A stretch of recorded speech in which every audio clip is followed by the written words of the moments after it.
Welcome back to yet another edition of the MSU Mailbag, where you, the fans, ask the questions and Jason Strayhorn gives them the best answer he's got, which is pretty darn good.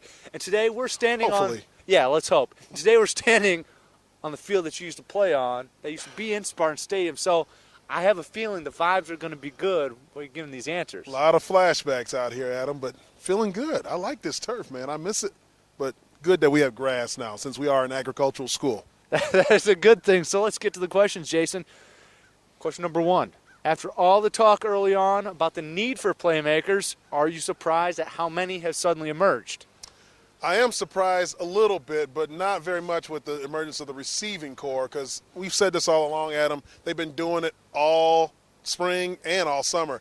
You know, you're talking about McGarrett Kings Jr., you're talking about Tony Lippett, who's really turned some heads lately in the receiving game. Also, Jeremy Langford, a guy virtually, a guy who's been a running back, a defensive back, a receiver, didn't really think he was going to be a premier running back, and boy, has that changed as of lately. Yeah, he's averaged 120 yards his last two games. Not too bad, and 94 yards a game in big-time play so far, which ranks fourth in the conference.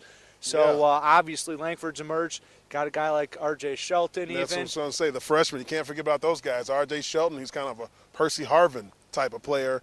And you have Delton Williams, big running back, good feet, reminds you a lot of Le'Veon Bell. Early in camp, Adam had him picked to be the star of the freshman class. He's still got a chance. He does have a chance. His first 2-3 games in action, and he's looking very good. He's going to be something difficult for the opposing defenses to be able to prepare for. And you know what? Everyone's enjoyed the playmaking of late, even the Spartan players. And earlier this week, they talked about it a little bit after practice. It's been great. Tony's really emerged. Ever since Iowa, he made some big plays in that game, made some big plays in this one against Indiana. RJ's coming around. He had that great run. McGarrett's coming out. I can go down the line, especially Delton, too. Delton ran exceptionally hard. He's a physical back that we need. He reminds me of Le'Veon Bell a little bit. It takes more than one guy to tackle him. Not the fastest guy, but he can put some moves on you and break some tackles. So it's been fun to see them emerge as players. In camp, I saw some glimpses of the younger guys, such as Shelton and Delton Williams, and they've really taken on the responsibility of really understanding the offense. As you can see now, as we get into the middle of the season, they have really taken on themselves to take their game to the next level. So if anything, I'm very excited to watch them play. Tony Lippett's been doing a lot better. So if anything, watching our playmakers make plays just excites the offensive line and the whole team. Question number two, Jason. Connor Cook seems to be on one week and a little off the next in terms of accuracy. Mm-hmm. Should fans be concerned about the inconsistencies, or is it just a matter of, being a young guy? I think it's a matter of being a little bit green or wet behind the ears. He's a young guy. He needs experience. The mistakes that he's making are things that are very correctable, Adam. These are mechanic issues. It's footwork. Yesterday he said it was more of a throwing motion, not completing his throwing motion, that caused him to be a little errant. The good news is he was so inaccurate that no one had a chance for the ball, so there's not a lot of turnovers happening, right. Which is something that would be need for more angst by the fan base. But for now, he's controlling the line of scrimmage, making the right calls, and he's a leader in that huddle. The most important thing is being a leader in that huddle, and he's doing that. Absolutely, and Michigan State's winning.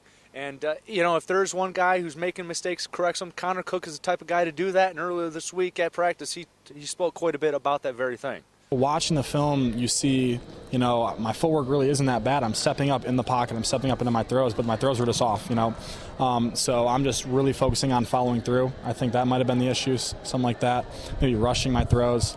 But I think I'm just focusing on, just following through, this week in practice and just making sure every single throw is a catchable ball.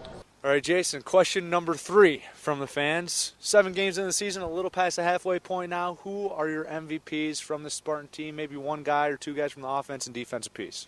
I would say for offense, Adam, we're going to start with the big fellas up front, and that's the offensive line. No kidding. Yeah, no kidding. Got to give love to the big fellas up front. Not 5 of them are just the stars, just 8 starting offensive linemen that play on a regular basis. And offensive line coach Mark Staten has a lot to do with that, with his style of coaching. And these guys have bought into being able to play as one, even though there's different players every series.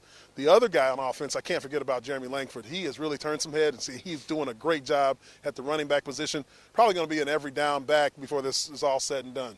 Yeah, and he's a byproduct as well of that offensive line. How about defense, Jason? On the defensive side of the ball, you got to go with Shalik Calhoun so far this season. He's Guy's just a been a beast. monster. Yeah, three touchdowns, 6.5 tackles for loss, 4 sacks, and 15, count them, Woo. 15 quarterback hurries. That's a monster on the defensive line. And you can't forget about the quarterback of the defense. That's Max Bulla, senior captain Max Bulla. He's the guy who's getting everybody lined up and calling defensive plays. He is a defensive coordinator on the field, as well as having Pat Narduzzi in the booth. Hard to beat a defense like that. And really on the defensive side, it's kind of a pick 'em. There's so many great players on this team, and earlier this week, Danico Sound, Max Bulla talked about that very thing. We have a lot of experience on our defense, players that's been playing for a long time. We got a lot of seniors on defense, and the younger players, they look up to us and they follow. That's what's really good about our defense. Our younger players step up and they want to be a part of an elite defense, and they show it. First of all, we play team defense, gap-oriented, and it allows a lot of guys to make plays. Back when teams used to run power every play, the Mike had 10, 12, 15 tackles every time, but teams don't, they don't do that anymore. They're throwing the ball, running zone schemes, and we have guys that can make plays everywhere. So, yeah, you're right. It's tough. It's tough to make those plays, but then again, I think we're better because, one guy's not. All right, and that's going to do it for this week's edition of the MSU Mailbag, where you ask the questions and Jason gives you his best answer, which, in my opinion, pretty good usually. They're pretty good. If you have a question for us, go ahead and, hit us up on Twitter, Spartan_radio here. JStray79, I believe. I always get confused with Stray J. Stray. Yeah, at JStray79.